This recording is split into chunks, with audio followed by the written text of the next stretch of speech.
طيب, on va commencer Inch'Allah.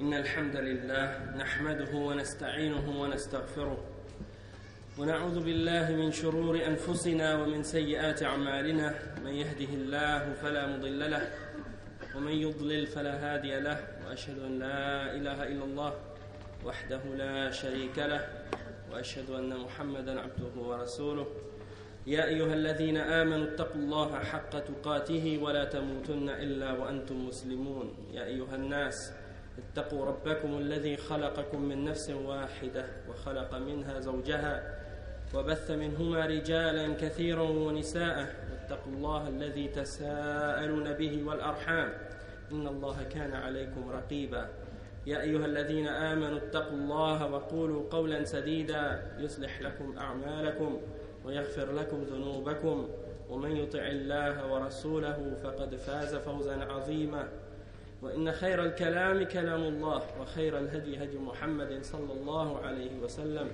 وإن شر الأمور محدثاتها وكل محدثة بدعة وكل بدعة ضلالة وكل ضلالة في النار أما بعد يا أيها الذين آمنوا vous qui avez cru.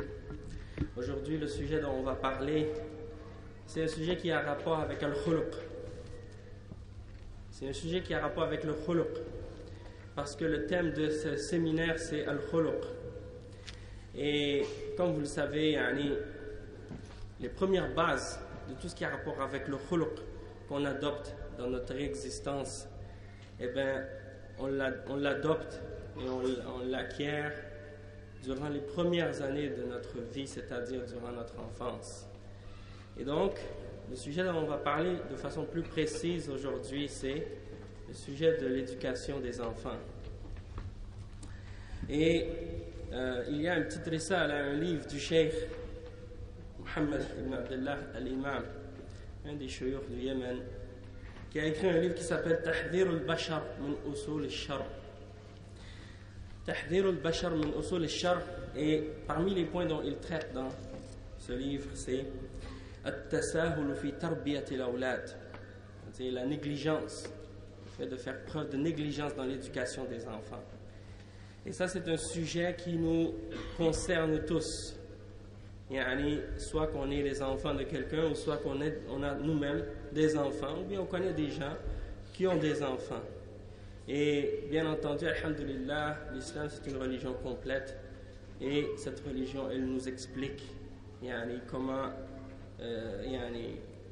appliquer les règles pour avoir le bonheur, bien entendu, dans cette dunya et dans l'akhirah, et elle comprend tout ce qui a rapport avec les différents aspects de l'existence et de la vie. Et donc, il y a dans le Coran et dans la Sunna des règles à suivre et des principes à suivre également, si on veut savoir également comment éduquer nos enfants et comment les éduquer selon les principes de cette religion. Donc, le Cheikh il dit وَلِنَضَعْ بَعْدَ الضَّوَابِطِ الشَّرْعِيَّةِ لِتَرْبِيَةِ أَوْلَادِنَا أَبْنَائِنَا وَبَنَاتِنَا. On va mettre quelques principes, on va expliquer quelques principes pour savoir comment éduquer nos enfants, nos garçons et nos filles, selon les règles de l'islam. Premièrement, il y a juste un point avant de rentrer dans l'éducation, je veux expliquer en même temps quelques points juste d'introduction qui ont rapport avec le khuluq. Parce que les gens ont tendance à parler de khuluq et à mettre beaucoup d'importance sur le khuluq. Mais il y a certains points qui ont rapport avec le khuluq qui sont fondamentaux, c'est des points très importants que les gens ne prennent pas en considération ou bien qu'ils négligent. Et parmi ces points-là, il y a le fait que le premier khuluq, qui est le plus important parmi tous les aspects qu'on doit avoir, c'est le khuluq qu'on a envers Allah subhanahu wa ta'ala. Notre khuluq avec Allah subhanahu wa ta'ala. Et beaucoup de gens parlent du khuluq des êtres humains les uns envers les autres, mais ils oublient le khuluq qu'on doit avoir envers notre Créateur, Allah subhanahu wa ta'ala. Si quelqu'un n'a pas un bon khuluq avec Allah subhanahu wa ta'ala, eh bien, il ne peut pas avoir un bon khuluq envers les créatures. Et même s'il a un bon khuluq envers les créatures, eh bien, ce khuluq-là n'aura aucun poids dans la balance au jour de la résurrection. Donc, il faut comprendre le lien entre le khuluq et ad-din ou l'aqida, le tawhid. Il y a un lien entre les deux. Donc, ton khuluq, s'il n'est pas basé sur les bases de cette religion, sur le tawhid et sur la sunna, alors ton khuluq n'aura aucune valeur au jour de la résurrection. Donc ça, c'est le premier point. Donc, première chose, tu dois avoir un bon khuluq envers Allah subhanahu wa ta'ala, envers le Coran, envers la sunna, envers le prophète sallallahu alayhi wa sallam, comment tu agis envers la révélation en général. Une fois qu'on a compris ça, on peut comprendre le lien qui existe entre le bon comportement et l'aqida et le bon comportement et l'éducation des enfants également. Donc ça nous enligne sur cette voie-là. Parce que vous allez trouver beaucoup de gens qui sont des kuffars, qui ont un bon khuluq, un bon comportement, une bonne attitude, mais ça ne leur servira à rien puisqu'ils n'ont pas une bonne aqida. Vous avez aussi des gens qui sont parmi différents gens de bid'a qui ont un bon comportement également, mais qui n'ont pas établi leur khuluq sur la sunna. Et donc ce khuluq-là n'aura aucun poids non plus et ne sera pas accepté dans Allah subhanahu wa ta'ala. Donc, pour commencer, le premier conseil que le cheikh, ou le premier principe que le cheikh nous donne, c'est i'lam ayyuha al-ab, ayyatuha al-um, wa kullu wali anna kulla ma yahduthu min fasad awladika dhukuran aw inathan fa anta sharikuh bal alayka al-wizr al-akbar إذا كنت أنت المتسبب. قال رسول الله صلى الله عليه وسلم كل مولود يولد على الفطرة فأبواه يهودان أو ينصران أو يمجسان. متفق عليه من حديث أبي هريرة رضي الله عنه. Donc, premièrement, le cheikh il dit, sache toi, ou le père, ou toi, ou la mère, ou bien n'importe quelle d'entre les personnes qui a une responsabilité, qui a une wilaya sur un enfant, que tout ce qui arrive de corruption chez tes enfants, que ce soit des garçons ou des filles, alors sache que tu es un partenaire dans cette corruption-là. Et tu auras le poids, tu auras à porter le poids de cette corruption-là au jour de la résurrection, si tu es la cause, si tu as été une cause dans le fait que ton enfant a eu un mauvais comportement, ou bien s'il a été corrompu dans son caractère et dans sa personnalité et dans son comportement en général. Donc, le cheikh, il nous donne en premier une exhortation. Il s'adresse directement au père et à la mère et il essaie de faire comprendre qu'on a une responsabilité, puis que si nos enfants deviennent corrompus et que c'est à cause de nous, à cause de notre négligence, on aura des poids à porter au jour de la résurrection à cause de ça. Et il donne l'exemple des paroles du prophète sallallahu alayhi wa sallam, dans laquelle le prophète sallallahu alayhi wa sallam a dit, selon Abi Huraira, que chaque enfant est né sur la fitra. C'est-à-dire chaque enfant est né sur l'islam et qu'il est sur le tawhid à la base. C'est ses parents qui le font devenir soit juif, ou soit chrétien, ou soit autre chose, majous, ou autre chose, athée, hindou, bouddhiste, peu importe. Laïque, ou si c'est des questions de personnes qui sont nées dans des familles qui sont sur des formes de croyances qui sont en contradiction avec l'islam, mais qui s'apparentent à l'islam et qui disent qu'ils sont musulmans, sauf qu'ils font partie de Turb Soufiyya ou bien d'autres groupes de bid'a, leurs parents les font devenir ou les font entrer dans ces différentes tendances et dans ces différentes voies-là également. Donc tout ça, ça rentre dans ce contexte-là, et donc ça c'est un avertissement pour nous faire comprendre qu'on a une responsabilité dans l'orientation de nos enfants et dans l'éducation qu'on leur donne. انظر كيف جعل الرسول صلى الله عليه وسلم التهويد والتنصير في الأبناء من قبل الآباء والأمهات. فالأب أول مسؤول وآخر مسؤول عن فساد الأبناء مهما كان في المجتمع من انحراف وفساد فليس من عذر للآباء والأمهات عند الله عند أن يهملوا الأبناء، بخلاف لو انحرف الولد أو البنت بعد أن صار رجلا وقد قام الآباء والأمهات بتربيته من الصغر فلا إثم عليهم إن عجزوا في هذه المرحلة عن التربية. Le cheikh il explique, il dit regarde comment le prophète sallallahu alayhi wa sallam a fait que si cet enfant-là devient juif ou chrétien, c'est à cause des parents. Comment les parents ont éduqué ces enfants-là. Et le cheikh, il dit donc que la responsabilité, ça revient aux parents, et au père et à la mère, au père et aux mères. Et il dit que le premier responsable et le dernier responsable dans la corruption des enfants, ce sont les parents. Peu importe qu'est-ce qu'il peut y avoir de corruption et de déviation dans la société, les premiers responsables sont les parents. Et donc, il n'y a pas d'autre, le cheikh dit, il n'y a pas d'excuse pour l'égarement de tes enfants si tu as négligé dans l'éducation de tes enfants. Et si tu as des négligences dans l'éducation de tes enfants sur le plan de la religion et sur le plan de l'islam, contrairement à la personne qui a fait son effort pour éduquer ses enfants le plus, de toute sa capacité, il a fait tous ses efforts pour que ses enfants soient bien élevés, selon les principes de l'islam, selon la aqida de l'islam, selon le manhaj de l'islam.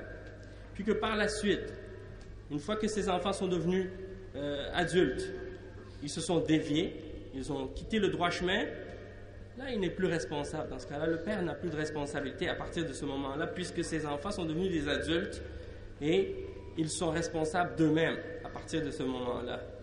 Toutefois, si les parents ont eu des négligences dans l'éducation des enfants quand les enfants étaient tout petits, alors dans ce cas-là, ils auront le péché. Ils auront le péché du fait qu'ils ont manqué dans leurs responsabilités et dans l'éducation. Donc le cheikh il dit فالتربية التي التفريط فيها شر مستطير على الآباء والأمهات هي من وقت الطفولة إلى وقت البلوغ وتستمر التربية عند البلوغ وما بعده فهل ترضى أيها الأب المسلم بأن تكون متحملا لوزر كوزر ولدك أو أشد إذا ترك الصلاة وزنى وسرق أو سب الله أو سب دينه أو إلى آخره. Donc le cheikh il dit l'éducation dans laquelle il peut y avoir différentes catégories de négligence de la part des parents et dont les conséquences négatives vont être les plus graves, c'est les négligences dans l'éducation de l'enfant dans ses premières années, lorsqu'il est un enfant. Et c'est là que les conséquences sont le plus dangereuses. Les conséquences de ces négligences-là dans l'éducation seront les plus négatives et les plus dangereuses. Et ça, c'est jusqu'à la puberté, jusqu'à l'âge de la puberté. Après, le cheikh, il dit, est-ce que toi, ô le père musulman, tu es satisfait de porter le poids des péchés que tes enfants font à cause de la négligence dont tu as été la cause, dont tu as fait preuve dans l'éducation de tes enfants?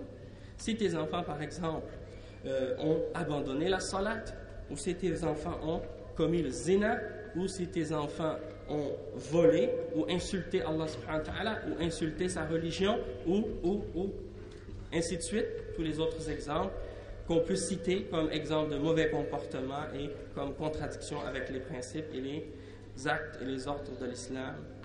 Donc, est-ce que toi, ô le père musulman, tu es prêt à porter toutes ces responsabilités-là si tu as manqué dans tes responsabilités vis-à-vis de l'éducation de tes enfants lorsqu'ils étaient tout petits? Bien entendu, aucun d'entre nous ne voudrait porter ces poids-là et ces charges-là. Hein?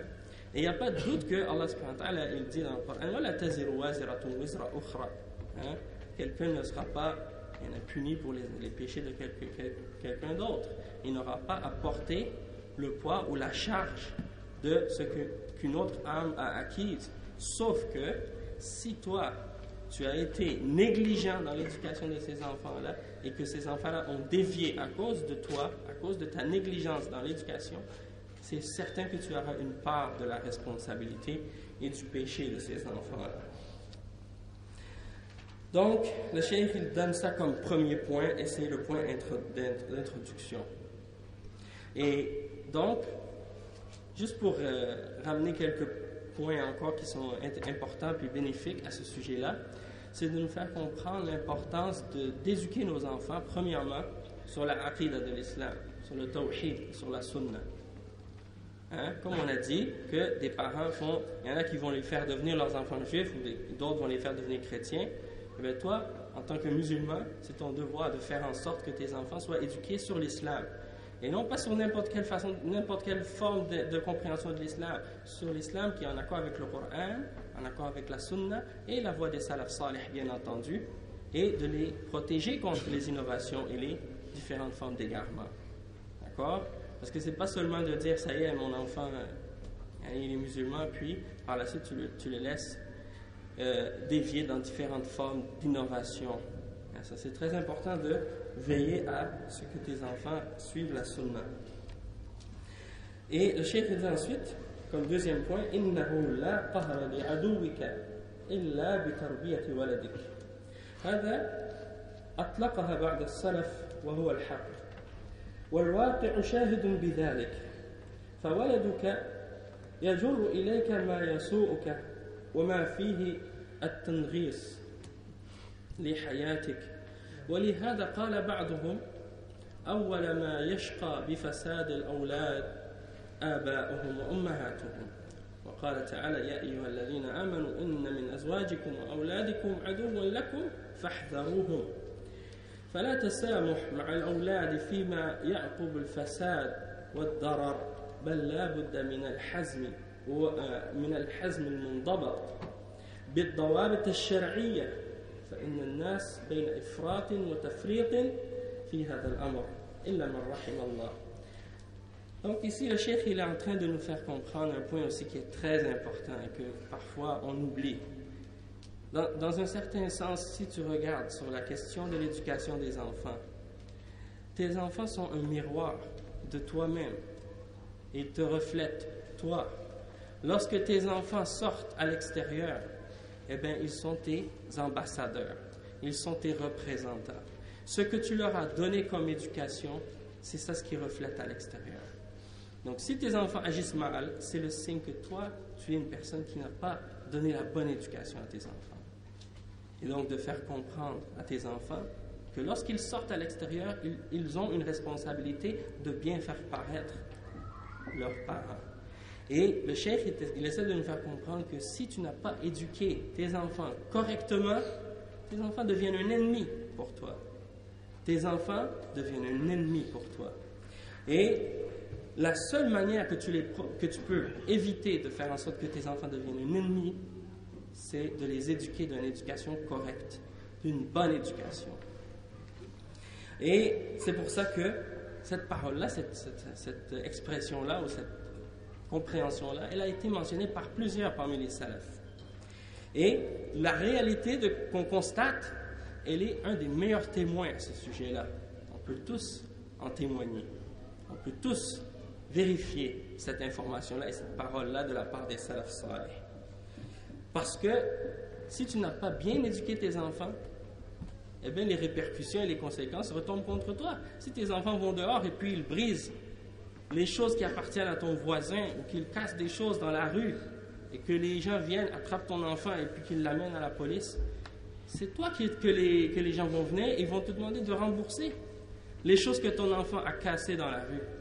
Et donc, maintenant cet enfant-là, à cause du fait qu'il y a un manquement dans l'éducation, eh bien ça retourne contre toi par la suite. Et c'est toi qui en payes les conséquences. Parce qu'on te demande de réparer et de payer pour les erreurs et les fautes de ces enfants-là. Hein? Et si ces enfants-là font des crimes ou des choses illégales et qu'ils se font attraper par la police, c'est la honte par la suite pour toi et pour ta famille. Hein? Et non seulement ça, il y en a par la suite, subhanallah, il y a les répercussions qui viennent de ça, du fait que tu dois dépenser beaucoup de ta poche pour réparer de ces erreurs et de ces problèmes-là. Tout ça, c'est dû au manque dans l'éducation des enfants. Donc, le cheikh il mentionne justement que le mal qui t'arrive du fait que les enfants sont corrompus, ça retourne au père et à la mère, les conséquences de ça. Et il mentionne le verset 14 dans Surat At-Taghabun: ô vous qui avez cru, il y a en vos épouses et en vos enfants un ennemi pour vous. Alors prenez garde. Faites attention. Et ça, c'est quelque chose, des fois, qu'on néglige, dont on ne réfléchit pas beaucoup à ces choses-là, mais pourtant c'est très important. C'est très important pour nous, surtout nous qui sommes jeunes et qui allons fonder des familles, Inch'Allah, et certains d'entre nous on a déjà commencé à en avoir, et bien de faire en sorte de se rappeler des paroles que le cheikh est en train de nous dire pour faire en sorte d'éviter que nos enfants tombent dans des problèmes et des choses qui font faire en sorte que ça va nous causer du tort à nous-mêmes. Et donc, le cheikh dit il ne doit y avoir aucune tolérance vis-à-vis des enfants par rapport au mal et aux mauvaises conséquences qu'ils vont faire retomber sur toi par la suite comme corruption ou comme conséquences négatives et comme mal. Et le cheikh dit qu'il faut donc garder ces principes-là d'une manière qui est ferme, avec beaucoup de fermeté dans l'éducation des enfants, et également prendre en considération les principes islamiques selon la charia, comment éduquer ces enfants-là aussi, parce que les gens sont souvent dans un extrême ou dans l'autre. Il y a des gens qui sont très très très stricts avec leurs enfants, mais dans une attitude qui est complètement dépassée, qui dépasse les limites de l'islam. Il y en a qui agissent avec leurs enfants comme des dictateurs. Mais pas par rapport, ils ne se basent pas du tout selon le Coran et sur la Sunna. Ils se basent selon leur passion et leurs désirs, ou bien selon leur mentalité ou leurs coutumes. Mais ils ne retournent pas au Coran, ils ne retournent pas à la Sunna pour être justes et être honnêtes. Et ils n'ont aucune miséricorde avec leurs enfants. C'est seulement des insultes et des coups et des criages sur les enfants, comme s'ils parlaient avec des bêtes. Et de l'autre côté, il y en a, c'est la liberté totale qu'ils donnent à leurs enfants, aucune limite, aucune discipline. On dirait qu'ils ont eu des oiseaux et qu'ils les ont laissés voler comme ça quand ils étaient tout petits, comme s'ils n'allaient jamais revenir par la suite. Et nous, on est des êtres humains, on n'est pas des oiseaux. Donc nos enfants, ils partent, mais ils reviennent. Et donc il faut faire en sorte que ils soient éduqués avec les principes et les règles de l'islam pour qu'ils comprennent et qu'ils sachent comment agir envers leurs parents, comment agir envers leurs proches, comment agir envers les musulmans et envers les non-musulmans aussi, etc., etc. Donc, éviter les extrêmes. Et le cheikh il dit que la plupart tombent dans des extrêmes, excepté ceux à qui Allah a fait miséricorde. Ensuite, le cheikh il mentionne comme troisième point التربية تكون في البيت وفي خارجه كالشارع وأماكن الدراسة والمسجد والرحلات إلى غير ذلك.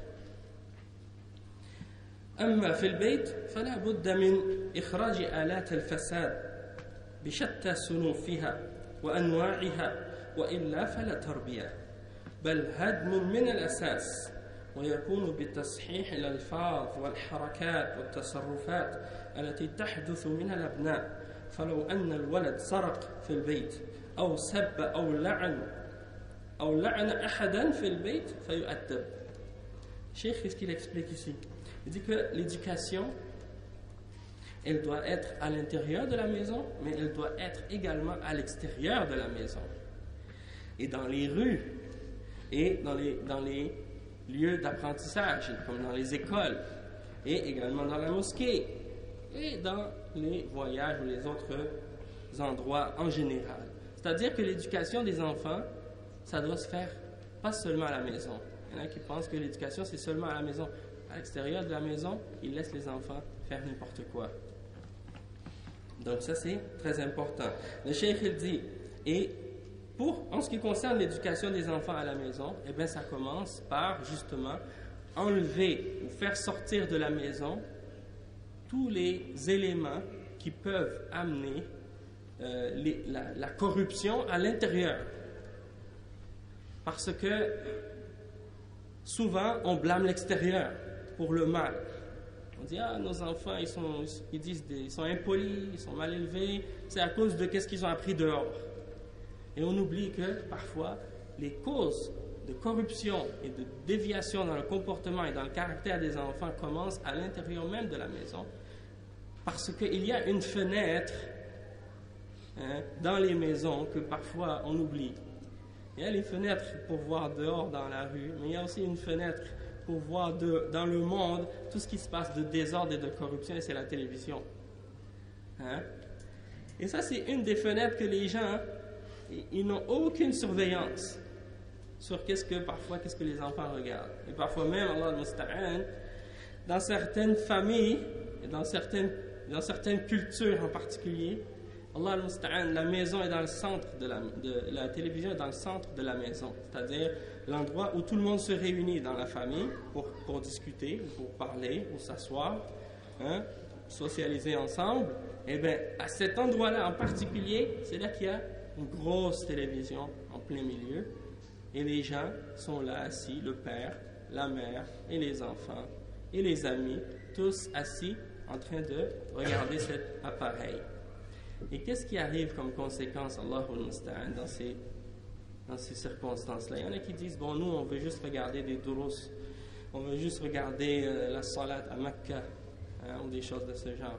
Mais il y a des problèmes aussi dans le sens que parfois, ils écoutent une émission, et puis au début, il n'y a pas de rien qui est haram dans l'émission en apparence. Toutefois, en plein milieu, il commence à y avoir certaines scènes, et là, tout le monde est assis avec les parents et les enfants ensemble, et tout le monde est gêné parce que on est là, puis on a honte de changer de poste, ou bien on est gêné par ce qui se passe, personne ne dit rien, et ceux qui ont le plus de pudeur, ils vont baisser les yeux, mais sinon, on est embarrassé dans cette situation-là. Et les parents sont embarrassés envers leurs enfants, et les enfants sont embarrassés parce que leur parent est présent en train de regarder ces choses-là en même temps. Et ça, c'est bien entendu des choses qui détruisent le caractère et la pudeur et le respect entre les gens qui sont assis là en particulier. Parce que l'islam nous ordonne d'ordonner le bien et d'interdire le mal. Et que lorsqu'on voit un mal, il faut le changer et l'interdire. Et si on ne peut pas avec la main, alors avec la langue. Et si on ne peut pas avec la langue, avec le cœur, et que ça c'est le minimum de la foi. Donc, parfois il n'y a pas ce principe de al-amru bil ma'ruf wa nahy 'anil munkar présent dans la maison à ce moment-là. Et donc, ça amène de la corruption et des problèmes dans le comportement et dans le caractère. Donc, il faut, comme le cheikh le dit, faire sortir de la maison tous les outils qui peuvent être des causes de corruption et de désordre à l'intérieur de la maison, qui vont détruire toute éducation que tu essaies de bâtir. Toi, tu essaies de bâtir tes enfants, tu essaies de les éduquer, comme quelqu'un qui veut faire pousser une plante. Eh bien, tu vois à ce qu'il y ait une bonne lumière, à ce qu'il y ait une bonne température, tu veilles à ce qu'il y ait, tu les arroses régulièrement, pour qu'ils poussent en santé et qu'ils soient forts. Hein? Eh bien, tes enfants, c'est la même chose. Et pour faire en sorte que cette éducation-là soit bien établie, eh bien, il faut faire en sorte que tout soit pris en considération. Et que tu fasses attention à tout ce qui pourrait rentrer et détruire tout ce que tu es en train de bâtir. Hein? Pour pas qu'il y ait des choses qui vont démolir tout ce que tu essaies de faire toi. Donc, le cheikh dit que tu prends en considération et tu corriges tout ce qui peut sortir de tes enfants comme erreur ou comme problème dans leur comportement. Que ce soit par exemple dans les mots qu'ils utilisent. Si tu vois que ton enfant, garçon ou fille, prononce des mauvais mots, tu corriges ça. Tu leur expliques et tu les éduques à parler bien, à utiliser un bon vocabulaire, à s'exprimer clairement, à utiliser un langage qui est poli, qui est respectueux. Et les mouvements, les gestes, comment les enfants bougent, comment les enfants agissent, les gestes qu'ils se font les uns les autres, vérifier et voir à ça aussi. De les éduquer avec de la noblesse et du respect les uns envers les autres, hein, pour qu'ils aient du respect pour les plus âgés et qu'ils se respectent également entre eux, pour pas qu'ils s'insultent ou qu'ils se frappent à chaque instant, comme c'est le cas parfois maintenant. Quand les enfants jouent ensemble, ils ne font que se frapper, comme s'ils veulent imiter ce qu'ils voient à la télévision. Hein? et de prendre en considération tout ce qui se passe de la part des enfants dans la maison. Si l'enfant vole ou si l'enfant insulte quelqu'un, quoi que ce soit, de lui donner l'éducation et de le corriger s'il mérite d'être corrigé. Hein? Ensuite, le cheikh il dit أما خارج البيت فلا بد من استعمال الجهد الكبير والحرص على الأبناء فلا يخرج الولد إلا من أجل واجب من أمور الدين أو الدنيا أو مباح ويحدد له الوقت والمكان الذي سيذهب إليه والزميل المرافق الذي سيصطحبه. Le cheikh, ce qu'il dit ici, il dit, en ce qui concerne à l'extérieur de la maison, il faut utiliser ou faire tous nos efforts pour surveiller nos enfants.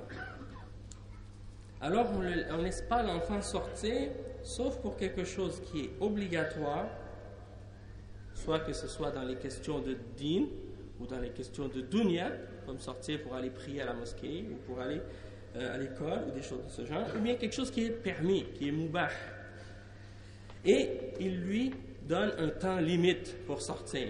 Il sort à telle heure et il rentre à telle heure. On ne le laisse pas sortir n'importe quand, n'importe où, n'importe comment. Non, tu sors à telle heure, tu rentres à telle heure. Hein? Et l'endroit où il va, ça doit être spécifique et délimité. Tu ne vas pas aller à tel endroit alors que tu as dit que tu voulais aller à cet endroit-là. Non, tu dis que tu vas là et tu vas là. Et quand tu as terminé, tu reviens à la maison. Hein? Et avec qui il va y aller. C'est-à-dire de surveiller avec qui il va partir à cet endroit-là et avec qui il va revenir. Tu ne le laisses pas traîner avec n'importe qui, ton enfant. Tu ne laisses pas marcher dans la rue avec n'importe quel ami dans le quartier. Non. Tu vérifies avec qui il marche.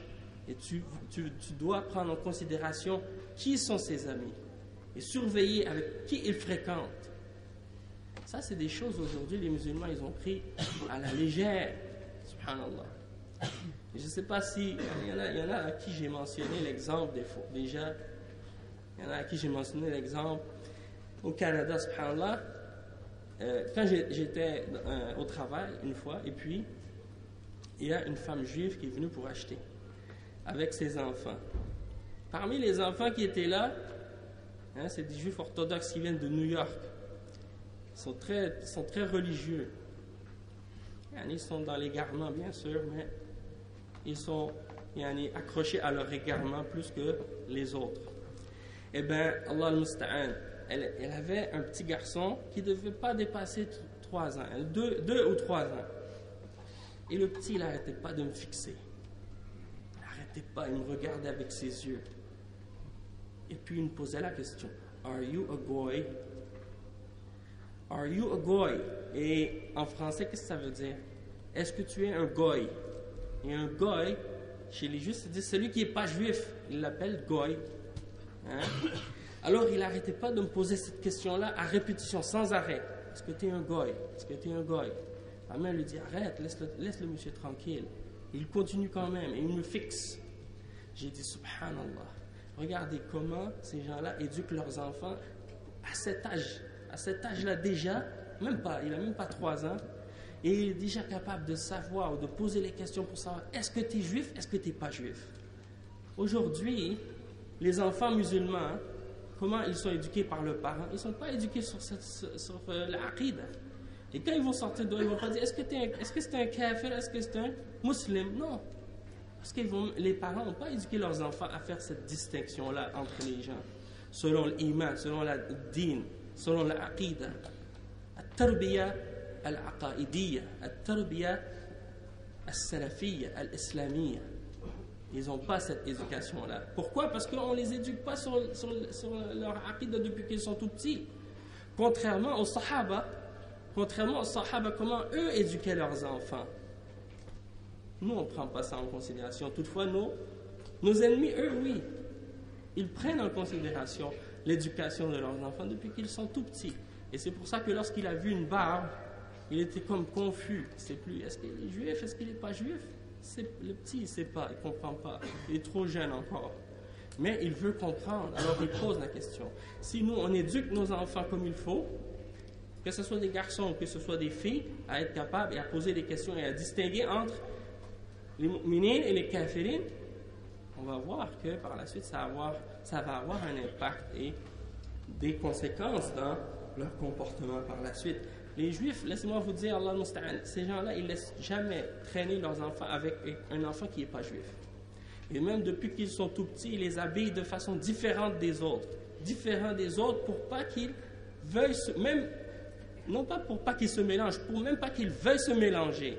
Parce que même depuis qu'ils sont tout petits, étant donné qu'ils ne sont pas habillés pareil, tout de suite ils voient qu'ils ne font pas partie de nous et on ne fait pas partie d'eux. Et nous, les musulmans, Allah al-Musta'an, nos enfants, on les habille comme les kuffars. Parce qu'on croit que parce que ce sont des enfants, ce n'est pas nécessaire de les distinguer, puisqu'ils sont petits. Et ça, c'est une erreur. Cette distinction-là, ce n'est pas seulement pour les adultes. Il faut l'inculquer aux enfants depuis qu'ils sont tout petits, pour que plus tard, justement, ça les protège durant leur enfance, pour que plus tard, ça les préserve encore une fois lorsqu'ils sont devenus plus vieux. Mais on est loin de ça encore. Hein? Mais c'est juste pour nous faire comprendre à quel point c'est important de veiller à ces choses-là et de les prendre en considération et de faire attention justement parce que sinon, tu vois, comme des frères m'ont dit, hein, tu vois le père avec la barbe et le qamis, et tu vois la mère avec le sitar, le djilbab et tout, et la petite fille en mini-jupe ou je sais pas quoi. Hein. Il la laisse s'habiller n'importe comment. Et le garçon, la même chose. Hein? Et puis ils vont dire, bon, on a des contraintes, il faut les envoyer à l'école, ici c'est laïque, et puis etc.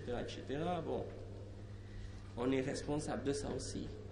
D'envoyer nos enfants dans ces écoles-là, on a la responsabilité. Parce que nous, les musulmans, illa man rahimallah, on n'aime pas sortir de l'argent de notre poche pour nos enfants et pour leur éducation. On attend que ce soit des non-musulmans qui dépensent pour faire des écoles pour nous. Et puis après, on se plaint par la suite que nos enfants ne sont pas bien éduqués et qu'ils n'ont pas les principes, ils n'agissent pas selon les règles de l'islam. Et après, on se plaint, nous. On dit, ah, mais nos enfants, ils agissent pas comme des musulmans. Ils n'ont pas le bon comportement islamique. Mais tu donnes tes enfants à tes ennemis pour qu'eux les éduquent pour toi. Comment tu penses qu'eux, ils vont les faire sortir, tes enfants? Le fruit de ton âme, le fruit de ton cœur, hein? Tu le donnes à tes ennemis pour qu'eux les éduquent à ta place. Qu'est-ce que tu penses? Comment tu penses qu'ils vont sortir? Hein? Subhanallah.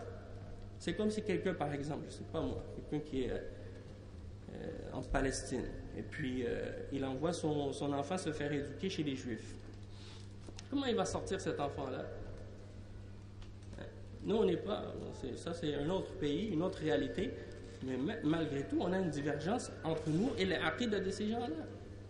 Il faut prendre en considération que la différence, elle est au plan de la aqidah et au plan de la croyance et du comportement et de tout ce qui s'ensuit. Hein? Donc, tout ça, c'est des choses qu'il faut prendre en considération. Le cheikh, il dit, à l'extérieur de la maison, il faut faire beaucoup d'efforts pour que nos enfants, respectent les exemples qu'on a mentionnés. Un des salafs, parmi les salafs,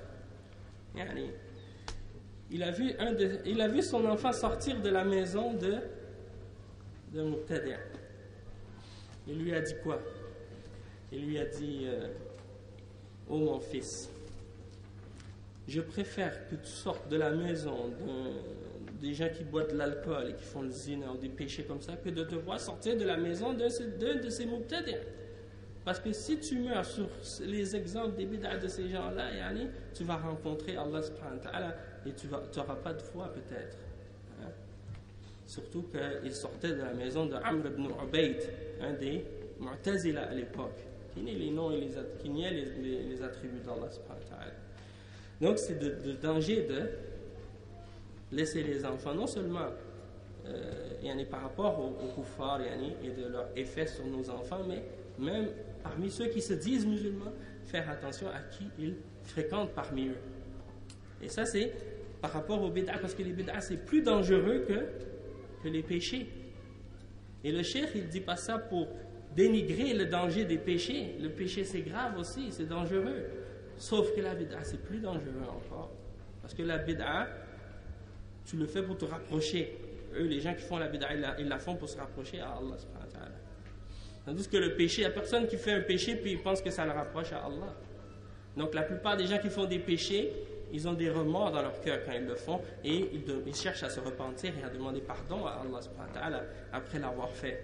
Celui qui fait une bid'a, lui, au contraire, il pense que quand il le fait, Allah est content de lui et il pense que lui, il se rapproche à Allah subhanahu wa ta'ala par cette bid'a. Donc ça c'est dangereux, plus dangereux que les péchés. Donc tout ça, ça rapporte aussi des exemples par rapport à l'éducation des enfants. Ensuite, le cheikh dit ويجعل المسلم من يساعده في معرفة أحوال ولده خارج البيت من الرجال الأخيار والنساء الطيبات مع البنات وكلما علم أنه تجدد للولد ميول إلى شر قام المربي بقطع أسبابه. Le cheikh dit et le musulman, il doit chercher à l'extérieur de sa maison, il doit chercher l'aide de ceux qui sont à l'extérieur, qui vont être capables de surveiller ses enfants à l'extérieur et de l'informer lorsqu'il y a des penchants vers le mal chez ses enfants. Que ce soit un homme, un éducateur qui va surveiller ses enfants à l'extérieur pour l'avertir s'il y a un problème dans son comportement ou dans ses actions, ou bien pour une fille, une femme qui est une femme pieuse et qui est croyante, qui va surveiller sa fille à l'extérieur. Hein? Mais qu'est-ce qu'on voit dans les quartiers ici en France? Allahul Musta'an. Subhanallah. Déjà qu'ils vous ont mis dans des quartiers en béton où il n'y a pas d'air, où il n'y a pas d'arbres, où il n'y a pas de respiration. Maintenant, alhamdulillah, il y a des améliorations. Mais déjà, il y a juste cette atmosphère-là dans certaines régions où je suis allé en France. Déjà, si tu ne sors pas avec des problèmes psychologiques, c'est bien. Parce que l'environnement dans lequel ils vous ont mis, subhanallah, c'est bon pour faire des asiles psychiatriques. C'est vraiment mauvais pour le moral. Sérieusement, pour le moral, ça pèse lourd. Ils vous ont enfermés comme dans des sardines dans des blocs de béton. Et ça, c'est très très mauvais. C'est pas bon pour vous. C'est pas bon pour votre santé. C'est pas bon pour votre épanouissement. Et sur le plan de la société, ça crée plein de problèmes sociaux. Hein? Beaucoup de mal dans la société. Donc c'est pour ça que maintenant on voit les conséquences et les effets, qu'est-ce qui se passe dans les quartiers avec les jeunes. Hein? Et le mal, ça se propage beaucoup plus vite dans des quartiers comme ça que dans des sociétés traditionnelles où les maisons sont séparées les unes des autres, où il y a de l'espace pour respirer et où tu peux surveiller tes enfants. Tu peux savoir où est-ce qu'ils vont et qu'est-ce qu'ils font. Mais ce n'est pas le cas ici. Quand la mère habite au 6e étage, et puis qu'elle peut juste les voir par une petite fenêtre de quelques pouces, elle ne peut même pas savoir où est-ce qu'ils sont quand ils sont dehors et avec qui ils traînent dans la rue, ça c'est normal par la suite que les enfants vont s'égarer. Et donc de veiller, de faire attention dans quel quartier tu vas habiter, où est-ce que tu vas mettre tes enfants, où est-ce que tu vas les éduquer ces enfants-là. Hein? De quitter des endroits ou des lieux. Regardez par exemple l'homme qui avait tué 99 personnes. Il a tué 99. Il est allé voir un abid, un adorateur ignorant. Il lui a demandé, est-ce que je peux me repentir? Est-ce que j'ai une tauba? L'homme lui a dit non. Il l'a tué, il a fait 100 avec lui. Il est allé voir un alim, un homme qui a de la science, qui a du savoir de l'islam. Il a dit, est-ce que je peux me repentir? J'ai tué 100 hommes. Il a dit, oui, tu peux te repentir. Tu dois aller dans telle ville où les gens adorent Allah subhanahu wa ta'ala. Alors il est parti, il est allé là-bas. Pourquoi? Parce que le fait de changer d'environnement, d'aller vers là où il y a des gens pieux, ça t'aide à changer toi-même, à changer ta personnalité, à changer ton caractère, à changer ton comportement. Parce qu'on a tous des problèmes de comportement et de caractère quand on grandit dans une société qui est à l'envers, qui vit selon des principes qui sont contraires aux principes de l'islam. Donc le fait de voyager, d'aller dans un pays ou dans un endroit ou dans une ville où les gens adorent Allah subhanahu wa ta'ala et où ils connaissent Allah subhanahu wa ta'ala, où ils ont un bon comportement, ça peut avoir un effet positif sur notre comportement à nous. Et encore plus aussi sur nos enfants. Hein? Quelqu'un par exemple qui a eu des petits-enfants ici, puis qui a déménagé, qui est allé vivre dans un pays musulman, et ses enfants ont étudié l'arabe et le Coran, il revient ici 10 ans après, ses enfants, vous mettez ses enfants à lui, et vous mettez les enfants des gens qui sont grandis ici, un à côté de l'autre, et vous voyez la différence. Parce que l'environnement où tu vis a un impact sur ta mentalité, sur ta personnalité, sur ton comportement, sur ton attitude. Tout ça, c'est important. Donc, de prendre de l'aide avec les gens qui sont à l'extérieur pour vérifier et surveiller tes enfants. وللأسف أن من الآباء والأمهات من يحرصون على الأبناء في البيت فإذا خرجوا تركوهم على ما يريدون وهنا يستطيع الذكور والإناث أن يتظاهروا لآبائهم بالصلاح والأدب فيظن الأولياء أنهم في خارج البيت كذلك وهذه قضية التنبه لها مهم جدا ومن التقصير في تربيتهم أن الأولياء يحذرون الأولاد أو الأبناء من أخطار خارج البيت يخافون عليهم منها ولكن إذا خرج الأبناء لم يتابعهم الآباء اكتفاء بالتحذيرات وهذا تقصير لا بد من تداركه. Le cheikh donne un autre point aussi, un autre conseil important. Il dit, qu'est-ce qui se passe souvent de la part des pères et des mères, c'est qu'on voit qu'ils font beaucoup d'efforts à l'intérieur de la maison pour surveiller leurs enfants à l'intérieur, puis voir qu'est-ce qu'ils font. Mais lorsqu'ils sortent, ils les laissent faire ce qu'ils veulent. Et donc, les enfants, ils adoptent un comportement un peu double personnalité. Hein. À la maison, ils sont sages et polis et bien, mais quand ils sortent dehors, ils disent n'importe quoi, ils parlent n'importe comment, ils agissent n'importe comment. Parce que là, il n'y a personne pour les voir, pour les surveiller avec leurs amis. Et donc, le cheikh, il dit que les parents, dans cette situation-là, ils s'imaginent que leurs garçons, que leurs filles ont un comportement idéal et qu'ils agissent bien, qu'ils sont des bons enfants. Mais ils ignorent la réalité de leurs enfants lorsqu'ils sont dehors. Et comment ils agissent en réalité quand ils sont seuls, que c'est complètement l'opposé. Et donc, le cheikh, il dit que ça, c'est quelque chose que les parents doivent faire très attention. Ils doivent prendre ça en considération. Et le fait de, justement, juste faire des avertissements. Attention, quand vous allez dehors, il parle à ses enfants, il dit, faites attention quand vous allez dehors. Il y a telle ou telle chose. Ils font juste se limiter à les avertir. Mais ils ne les surveillent pas. Et puis, ils ne font pas d'efforts non plus pour les surveiller. Il dit, le cheikh, ça, c'est pas suffisant. Et c'est un manquement qu'il faut essayer de corriger. ومن الأولياء من يظن أن تربية ولده على يد مدرس مثلا كاف وهذا خطأ فإن تربية غير الأولياء إن تحققت فإنما هي مساعدة للآباء والأمهات والاعتماد يكون على الآباء والأمهات. Le cheikh, qu'est-ce qu'il dit? Il dit qu'il y a des parents qui pensent que du moment que les enfants vont à l'école et qu'ils ont un prof à l'école qui les enseigne, que ça c'est suffisant pour l'éducation des enfants. Et à Montréal, on a cet exemple-là aussi. Il y a des écoles musulmanes à Montréal. Et tu vois, le père et la mère, ils ne font pas la salat. La mère, elle ne porte pas le hijab. Le père, il ne suit pas la sunna, rien. Mais ils envoient l'enfant à l'école musulmane.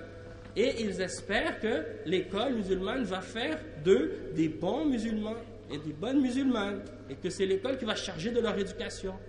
Mais le cheikh, il dit non. La base, c'est le père et la mère qui doivent se charger de l'éducation. L'école, c'est seulement quelque chose qui vient aider par la suite dans l'éducation des enfants. Mais ce n'est pas ça la base. Ce n'est pas là-dessus que l'éducation doit se reposer. D'accord? Ça, c'est quelque chose aussi de très important. Et donc, c'est ça. L'éducateur, peu importe comment il est, même s'il est le plus fort dans l'éducation, il ne peut pas remplacer les parents.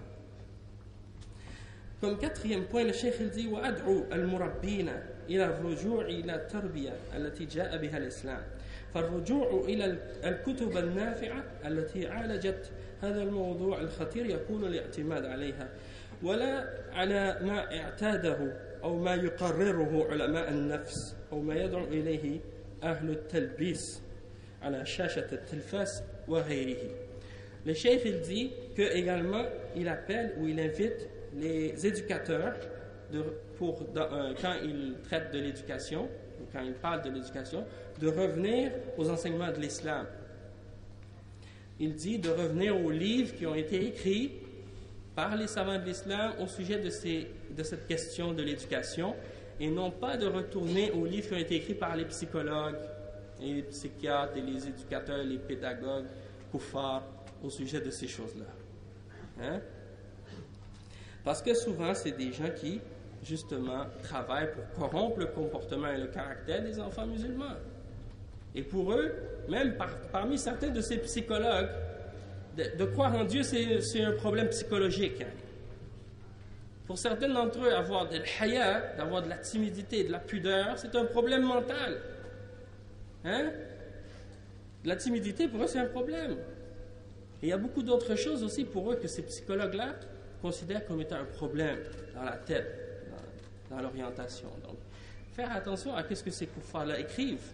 C'est pas parce qu'ils ont un doctorat en psychologie que ça veut dire que ce qu'ils disent est vrai. Parce que si c'est contraire au Coran et si c'est contraire à la Sunna, c'est faux. Même si c'est écrit par n'importe quel de ces docteurs-là qui prétendent être des savants de l'âme ou des choses de ce genre. Hein? Parce que psyché, la psychologie, ça vient de psyché. Le mot psyché, c'est l'âme en grec.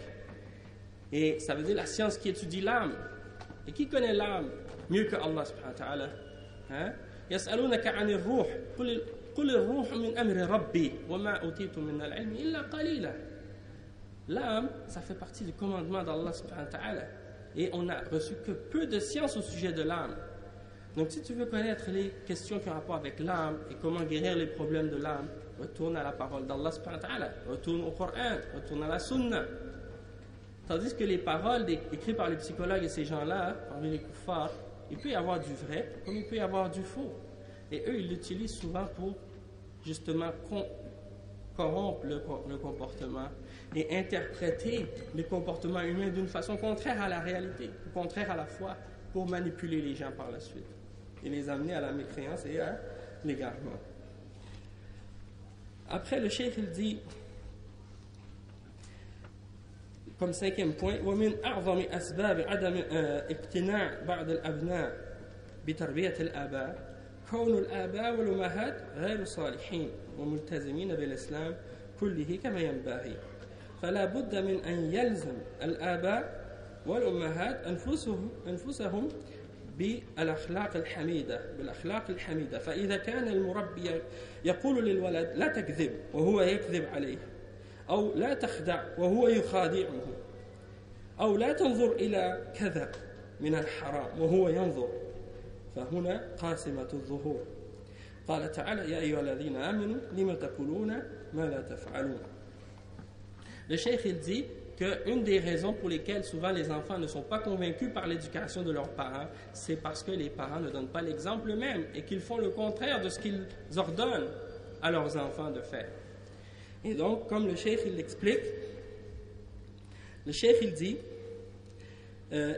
si les parents eux-mêmes ils disent à leurs enfants ne mens pas et eux ils mentent, et s'ils disent ne trahis pas ou ne fais pas des choses qui sont de trahison, des choses contraires à la réalité, tu veux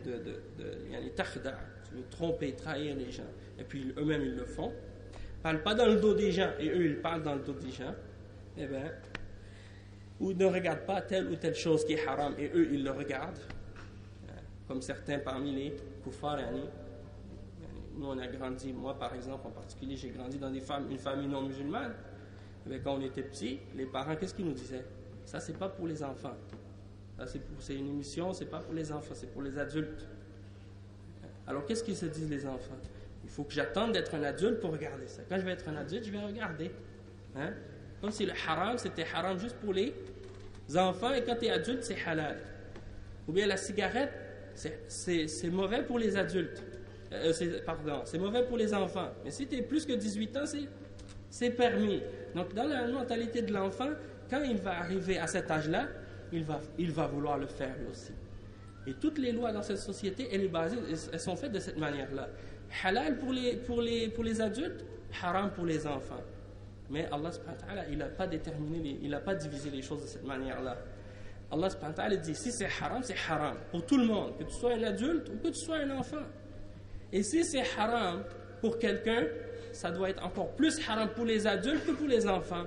Parce que c'est les adultes qui donnent l'exemple aux enfants. Donc si les parents le font et les adultes le font, eh c'est certain par la suite que les enfants vont vouloir le faire. Hein? Et ça, c'est le problème qui existe dans ces sociétés-là, Allah al-Musta'an. Et donc nous, on doit faire attention de ne pas rentrer dans ce jeu-là. Et il mentionne le cheikh, le verset dans lequel Allah dit dans Surat As-Saf, le verset 2, « Oh, vous qui avez cru, pourquoi vous dites ce que vous ne faites pas ?» Hein? Et comme dernier point que le cheikh mentionne, le point numéro 6, « I'lam أن غصص يوم القيامة من المفرطين في تربية أولادهم على المفرطين في تربية أولادهم لا تطاق. فالرسول صلى الله عليه وسلم قال: ما من عبد يسترعيه الله رعاية أو رعية يموت يوم يموت وهو غاش لرعيته إلا حرم الله عليه الجنة. متفق عليه من حديث معقل بن يسار رضي الله عنه: ألا فانتبه ثم انتبه فالله المسؤول بأسمائه الحسنى وصفاته العلى أن يسهل لنا تربية أبنائنا تربية تقر بها أعيننا وتسعد بها أمتنا. Le cheikh dit comme sixième point donc le prophète sallallahu alayhi wa sallam, il nous a avertis dans un hadith au sujet des gens qui ont négligé dans leur responsabilité, et en particulier ici dans l'éducation de leurs enfants. Ils ont reçu une menace au jour de la résurrection que personne n'est capable de porter. Cette menace-là, elle est très très grave et très lourde. C'est-à-dire que le messager d'Allah sallallahu alayhi wa sallam a dit: il n'y a pas un serviteur à qui Allah a donné une responsabilité, une charge, et qu'il meurt. Au moment où il meurt et il a trahi ou il a manqué à cette responsabilité-là, excepté que Allah subhanahu wa ta'ala lui interdira le paradis. Donc ça veut dire, toi tu as une ra'iyya, hein, comme le prophète sallallahu alayhi wa sallam a dit: kullukum ra'in wa kullukum mas'ulun an ra'iyatihi. C'est comme si chacun d'entre nous, on est un berger et on a un troupeau. Allah nous a donné une charge, une responsabilité de s'occuper de ce troupeau-là. Si tu es un père, ta responsabilité, c'est tes enfants et ta famille. Donc ça, c'est ton troupeau, tu dois t'en occuper. Et si tu es un dirigeant, ton troupeau, c'est ton peuple. Donc si tu as reçu une responsabilité de la part d'Allah subhanahu wa ta'ala dans cette dunya, des enfants ou autres, eh bien, dans ce cas-là, tu seras responsable au jour de la résurrection. Si tu as manqué et tu as trahi à ta responsabilité, eh bien, tu meurs dans cette situation-là, tu es sous la menace d'Allah subhanahu wa ta'ala de ne pas rentrer au paradis. Ça, c'est grave. Donc, il faut prendre ça en considération et bien faire attention. Parce que nous, les musulmans, comme on a expliqué déjà dans d'autres durus, on a des enfants, c'est pas juste parce qu'on a des enfants. Il y en a comme les koufars, souvent ils disent à leurs enfants, ah, je t'ai eu, mais c'était par accident. Ils disent ça à leurs enfants, je t'ai eu par accident. Déjà, nous, les musulmans, alhamdoulilah, déjà avant d'avoir des rapports intimes avec notre épouse, on doit faire le dua de la protection contre le shaitan. Pour que le shaitan ne participe pas avec nous dans ce qu'on fait dans notre intimité. Et déjà, ça veut dire qu'il y a le niy qui est là. On demande à Allah de nous protéger contre le shaitan et de protéger ce qu'on va recevoir comme risque par rapport à cette intimité-là qu'on a avec notre épouse. Donc, déjà, en partant, le niy, elle est là. Hein?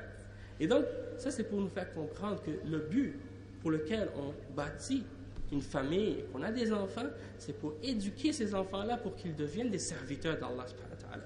Et pour qu'ils accomplissent le verset dans lequel Allah subhanahu wa ta'ala a dit وَمَا خَلَقْتُ الْجِنَّ وَالْإِنسَ إِلَّا لِيَعْبُدُونَ. Je n'ai créé les djinns et les hommes que pour qu'ils m'adorent.